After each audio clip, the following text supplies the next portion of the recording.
Building code না মেনেই ময়মনসিংহ শহরের অলিতে গলিতে গড়ে উঠেছে বহুতল ভবন।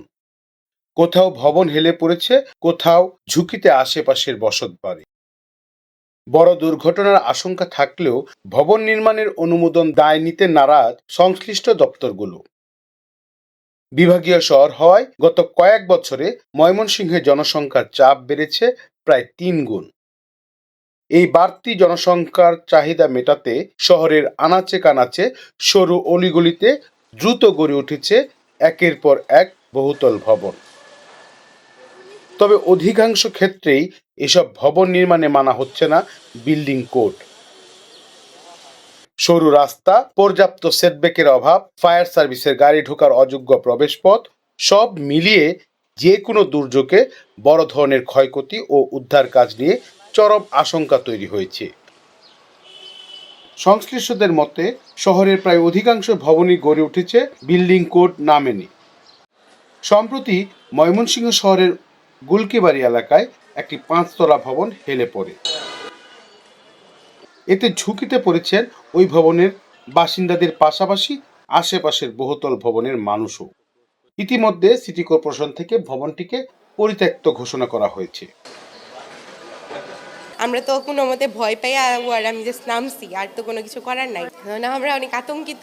স্থানীয়দের অভিযোগ, কর্তৃপক্ষকে ম্যানেজ করেই নিয়ম বহির্ভূতভাবে এসব বহুতল ভবনের নির্মাণ কাজ চলছে। ভবনগুলো আসলে বিল্ডিং কোড মেনে আসলে এই অনুমোদনটি দেওয়া হয়নি। শোনা যায় যে এখানে আর্থিক লেনদেনের মাধ্যমে, প্রণোদনার মাধ্যমে, বিভিন্ন সুযোগ সুবিধার মাধ্যমে আসলে এই অনুমোদনটি দেওয়া হয়েছে। এই নগর নিয়ে যারা ভাবে তারা তাদের পকেট ভারী করার জন্য আমাদের নাগরিকের জীবনটাই কিন্তু তারা বাজি ধরছে। নাগরিকের জীবনটাকে বন্ধক রেখে তারা কিন্তু এই অর্থ উপার্জনের রাস্তাটা তারা খুঁজে নিয়েছে।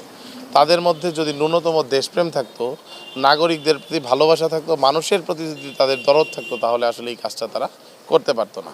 এমনও আছে 8 ফিট রোডের ভিতরে আপনার 12তলা 14তলা, এগুলি অনুমোদন কীভাবে হয়েছে? অবশ্যই টাকা খেয়ে হয়েছে, অবশ্যই। এখনও আমরা গা ভাসিয়ে চলছি। আমাদের উপরে যখন আমাদের বিল্ডিংগুলো চাপা পড়বে তখন হয়তো মরে গিয়ে সব খেয়াল হবে যে হায় হায় আমরা কি ভুল করেছি। টাকা খেয়েই আমরা সব কিছু মাফ করে দিই।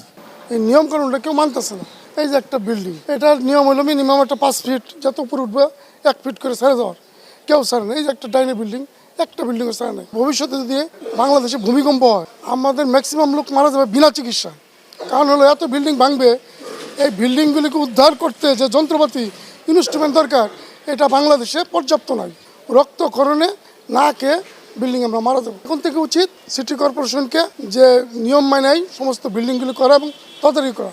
সুউচ্চ বিল্ডিংগুলো যে হচ্ছে সেগুলোর জন্য কোন কর্তৃপক্ষ দায়ী থাকবে, কারা দেখভাল করছে, সেই বিষয়টি এই ময়মনসিংহের বর্তমান বাস্তবতা স্পষ্টীকরণ করা উচিত। এদিকে ময়মনসিংহ উন্নয়ন কর্তৃপক্ষ গঠনের গ্যাজেট প্রকাশ হয়েছে। তবে অবকাঠামো উন্নয়ন ও নগর পরিকল্পনায় প্রশাসনিক কর্মকর্তাদের পাশাপাশি নাগরিক প্রতিনিধিদের সম্পৃক্ত করার দাবি জানাচ্ছেন নাগরিক নেতারা।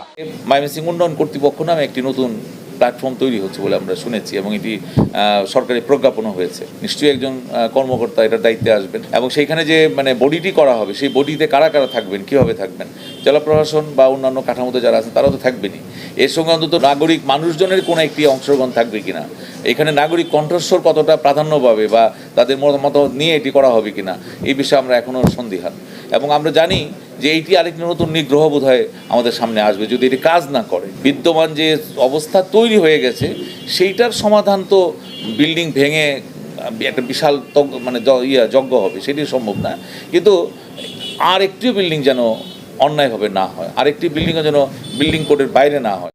নিয়ম বহির্ভূত ভবন নির্মাণ ও অনুমোদনের বিষয়ে কথা বলতে চাননি গণপূর্ত বিভাগের কর্মকর্তারা। তবে ময়মনসিংহ সিটি কর্পোরেশনের সচিব জানিয়েছেন বহুতল ভবন নির্মাণের ক্ষেত্রে কারিগরি কমিটির পরামর্শ নেওয়া হবে। এই ধরনের ঘটনা যেন না ঘটে, আমরা যদি ক্ষতির পরিমাণ, শাস্তির পরিমাণ নির্ধারণ করি, আমার কাছে মনে হয় যে শুধু এটা একটা টেকনিক্যাল কমিটির প্রয়োজন রয়েছে।